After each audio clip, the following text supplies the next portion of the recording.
What is up guys, Thunder Studios here, and today I'm going to be taking a look at the Transformers Legacy Evolution Voyager class Nacelle. And I am pretty sure this is like a exclusive special release sort of thing. Yeah, this is just a straight up repaint of the Siege Starscream or the Siege Seekers. And this doesn't look too bad. This has got quite a lot of paint on it. And as you can see, the head has some light piping, which is really nice there. I do really like the red face, and I like the expression on there. I really like this clear yellow plastic for the chest, even though it is a fake chest. I do really like them yellow exhausts on the chest, even though the paint kind of bleeds out. But I do really like the colors on this guy. They're very vibrant. I really love the blue and the white. The red, it does seem a bit dull on these parts, but on these, they're very vibrant. So yeah, that's probably because these are painted and they're molded, I think. Yeah, since this was a Siege figure, this has all the greebling details you would expect from them, and some nice paint ups for the legs. And just taking a look at the back, yeah, he's got quite a lot of kibble on the back, but like they're just the wings and just part of the top of the vehicle mode there. And the backs of the legs, they have these sections there that are greebled and they look really good. And I really like the use of the transparent plastic for the windshield there. I'll take a look at that when we get to the vehicle mode. And the proportions on this figure aren't the best. Like the legs are way too long in comparison to the body and the arms. I'm pretty sure that is accurate, but it just doesn't really look the best. As for his accessories, he comes with two null rays, but they are painted to look with the blue, the red, and the white there. And they are molded in white. And they've got blast effect compatibility at the end, which I do really like. And you can either put them on the sides of the wings, like a classic Seeker, or on the forearms, which I do prefer.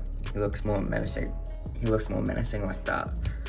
So yeah, for the rest of this review, I'm just gonna leave him off to the side. As for his articulation, he's got a pretty decent range at the head. It's kind of tight on my copy, but I'd rather that than it be loose. The arms, they do have butterfly joints, which is very surprising, but that's mainly due to the transformation. The arms only go out to that far. Can do the full 360 bicep rotation and a double jointed elbow there, which is nice. Also wrist rotation, and this has a waist joint, which is pretty cool. I know that the Earthrise version of this figure didn't actually have a waist joint, so that was like a huge complaint of that figure. But yeah, I'm glad to see that this one does. The legs kick up to that far, only back that far due to the kibble, and go out all the way like that. Here's a thigh rotation, a really deep knee bend. That's due to like this compartment on the back, which has a spring. And for the feet, they can pivot up and down and tilt to the side. Not the best pivot range on the feet, but it's not too bad. And you can pull off some pretty cool poses, especially if you have a flight stand, which my last one broke, so that's why I can't really do air shots of them. See, there's the port there. Yeah, I do really think this is a pretty good figure, and as you can see, it has blast effect ports everywhere because this was Siege. Yeah, I don't really know much about this guy. I don't read the comics apart from the Skybound, but I'm not really up to date on that, and I don't know whether this is from like Dreamwave or IDW. So let me know in the comments, and let's move on to his transformation. Transformation is actually pretty easy once you get the hang of it. Just take the arms, fold them out like this, fold up the hands, and utilize that double jointed elbow, fold that in, do the exact same thing on the other side, and just basically untab the backpack and everything. And take this flap here and plug it into the head. Then you take this faux torso, fold that back, and you get to fold the head back like that. Then just leave this up there for now. Then come to the backpack, you just take these pieces and just clip them together, but beware because these, I don't know if it's just an issue on my copy, but the pegs are really thick and they take quite a lot of force to get them open. So I'm worried that they might break. And peg them together. Once you have done that, rotate the waist and utilize these knee bands. So they just slot into there. And once you have done that, close up the feet. Once you have done that, just do the same on the other side. And for the arms here, you utilize that butterfly joint and just rotate the hands to see them slots and just plug them in. And make sure the legs don't get untapped. Do the same thing on the other side. Just rotate them there. And they gotta have 2 slots, not 3. Okay, once you have done that, we can come to this part, fold that forward, and just take the wings and slot them underneath there and peg them into the arms. That's what the 3 slots were for.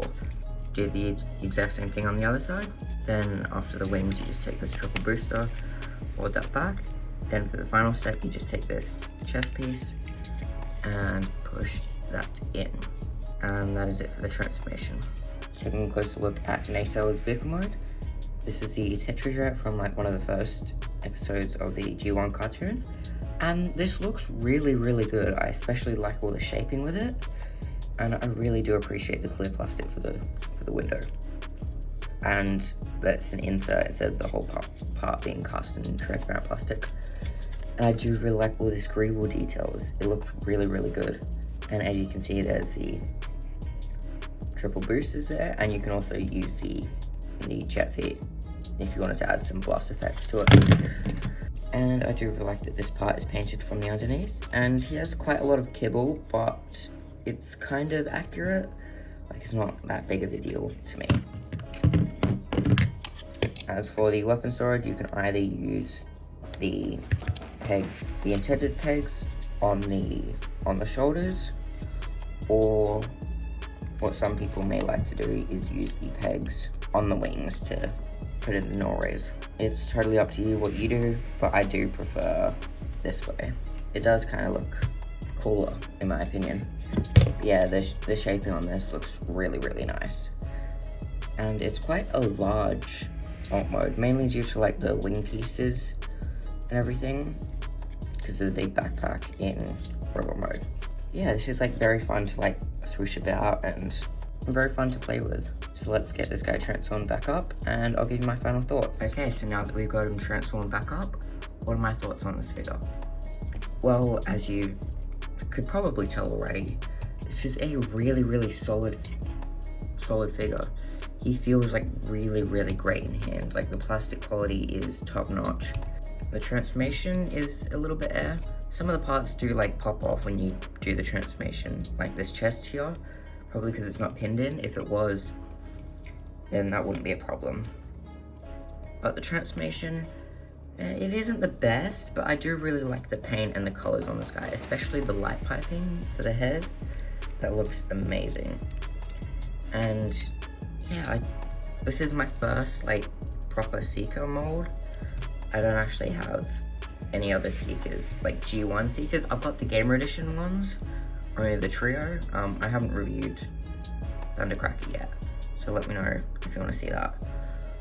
But yeah, I do really like this, and you can pull off some pretty decent poses, especially if you have a flight stand. Unfortunately, I don't, so I can't really showcase any of that. But yeah, I just love the look of this figure, and especially like it's very fun. So I'm gonna give this figure an 8 out of 10. It would be 9 if the transformation was like a little bit more fun and the alt mode looked a little bit cleaner. But you know, this figure came out in like 2019. Don't fact check me on that. I think that's when Siege came out. But yeah, for a figure being that old, and it still holds up really, really well today, like nearly 7 years later. Don't forget to like, subscribe, and comment your thoughts on this figure below. Peace.